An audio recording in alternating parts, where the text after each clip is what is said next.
se met en ligne devant ce buffet froid dans cette petite ville du Midwest. Je n'ai pas fait attention à son nom, pourtant bien affiché sur une pancarte plantée au milieu d'un joli parterre de fleurs. Devant moi, une jeune étudiante de l'université de Chicago. Je vois cela à son t-shirt. Sa nuque m'intimide. Elle me dépasse d'une bonne tête, des épaules de joueuse de water polo, des muscles qui semblent bouger selon sa volonté, des seins énormes et fermes, pareils à 2 ballons de basketball. Comment lui mettre la main au panier? Opération bien périlleuse. Je cherche quelque chose de féminin chez elle, de féminin selon le sens commun, une sorte de fenêtre par où entrer, mais la jeune étudiante américaine se trouve nettement à l'opposé de la geisha. C'est une autre espèce. Je crois que si j'avais l'audace de la frôler, elle m'étendrait par terre d'un revers de sa large main. Comment aborder un tel mastodonte? Peut-être en y allant le plus simplement du monde. Bonjour. Un long moment de silence. J'attends fébrilement. Finalement, elle se tourne lentement vers moi et me regarde droit dans les yeux. Jusqu'alors, je croyais naïvement que le mot « bonjour » était le plus inoffensif de la langue. Un doux souhait, assez circonscrit dans le temps. Je ne lui souhaitais pas une bonne semaine, ni même une bonne année. C'est un bonjour universellement admis. Ma voix était dénuée de toute agressivité. Je m'étais dégriffé avant de lui parler. Elle m'interrogeait des yeux, voulant que je lui répète ce que je venais de dire. Cela prenait un ton trop sérieux à mon goût. Comment répéter un simple bonjour sans paraître niais? Vraiment, je commençais à me sentir ridicule. Je regarde cette mâchoire carrée, c'est sûr que je n'y couperai pas. Je vous disais simplement bonjour. Brusquement, son visage s'éclaire, littéralement. Quel sourire radieux. J'avais devant moi une rougissante adolescente dans un corps de géant. Elle se met à bégayer. Bonjour. Elle lance son buste. Oh Seigneur. Vers moi, dans ce mouvement naturel chez elle, mais elle se retient à la dernière seconde pour me tendre la main. Je m'appelle Andrea Parker, je viens de la Géorgie, mais j'étudie à Ann Arbor. En ce moment, je vais voir ma tante en Oklahoma, à Muskogee. J'adore ce restaurant, ils ont toujours une bonne salade russe, et puis le poulet est si bon, il ne faut pas que j'en mange trop, j'essaie de me retenir au début, mais c'est si bon que je finis toujours par me laisser aller, et après je me mets au régime pendant au moins une semaine. Et tout ce temps, je ne pense qu'à une chose, le moment où je pourrai revenir. C'est pas que je sois gloutonne, mais c'est très bon, c'est trop bon. Enfin, tu verras, c'est la première fois que tu viens ici.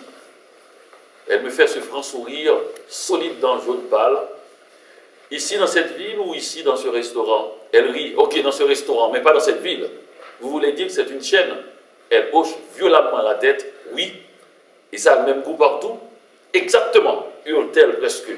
Je croyais que chaque cuisinier avait une manière particulière de cuisiner, une façon de mélanger les épices, un temps de cuisson différent, ce qui fait qu'on constate des différences dans le goût du plat selon le tempérament du cuisinier. Et les amateurs comparent.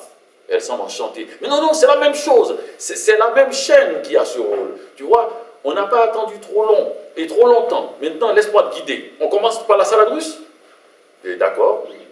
Elle se retourne brusquement vers moi. Tu viens d'où? Ah, ben c'est un peu compliqué. Regard aigu. Tu es monté dans l'autobus à quelle ville? Me demande-t-elle avec ce chaleureux sourire. Les Américains, malgré le fait qu'ils vivent dans un pays que des gens viennent visiter de partout dans le monde, ont encore du mal à concevoir qu'on puisse hésiter à répondre à une question qui leur semble si simple. Pour eux, tout individu rencontré sur le territoire des États-Unis, sauf les Japonais, qui portent toujours une paire de caméras au cou, ne peut être qu'un Américain. Le pays est si grand et à leur avis, tout être humain mérite d'être américain.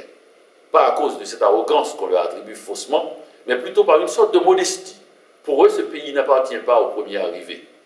C'est, je crois, le seul peuple qui conçoit qu'on puisse être américain sans connaître un mot de la langue du pays. Peut-on imaginer un Français qui ne parlerait pas français? Donc, elle voulait savoir de quelle ville je venais. En Europe, c'est différent. Il faut traduire la question « d'où venez-vous » par « de quelle race êtes-vous » tandis qu'en Afrique, ce serait plutôt « à quel clan ou à quelle tribu appartenez-vous » J'ai pris l'autobus à Montréal. Mais c'est ce qu'elle voulait savoir. Cette anodine question exige tellement d'analyses complexes qu'elle finit toujours par m'épuiser. Montréal, je ne connais pas cette ville, mais ma meilleure amie, Pat, est allée au festival de jazz l'été dernier. Elle a adoré. Veux-tu un peu plus de salade et tu peux en prendre tant que tu veux. C'est la dernière chose que l'Amérique a inventée pour éliminer plus vite ses pauvres. Les gaver de mauvaise nourriture jusqu'à ce qu'ils éclatent. Autrefois, les pauvres se nourrissaient des miettes qui tombaient de la table du riche. On ne mangeait pas assez, mais la nourriture était de bonne qualité. et les diététistes remarquaient qu'ils échappaient à certaines maladies du fait précisément que leur alimentation était moins grasse que celle du riche. Mais depuis qu'on a tracé cette nette ligne entre la bouffe du pauvre et la nourriture du riche, une différence de qualité certaine, les choses ont dramatiquement changé. Les pauvres mangent beaucoup plus, la mauvaise bouffe coûte moins cher, on peut donc y aller sur la quantité, et beaucoup plus gras. Ils ont développé le goût du gras. C'est difficile de résister à une si bonne chose, jette-t-elle avec ce sourire contrit.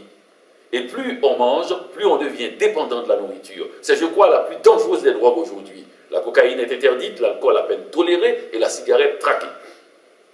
J'ai un truc, tu sais, mais chuchote-t-elle. Je fais une montagne dans mon assiette et cela m'écœure tellement que je finis par manger très peu. Avant, je préparais une petite portion, mais j'en reprenais toujours 3 ou 4 fois. Au bout du compte, cela faisait un grand plat. Mais depuis quelque temps, je remarque que je prends un véritable plaisir à simplement regarder mon plat. Peut-être qu'on grossit même ainsi. Bon, dis-je, je crois que mon autobus va partir. Elle se jette cette fois-ci dans mes bras. Le choc des seins. Quel élan! Je lui cède de trouver un type qui aura tout son temps pour s'occuper d'elle, quelqu'un de vraiment pas pressé.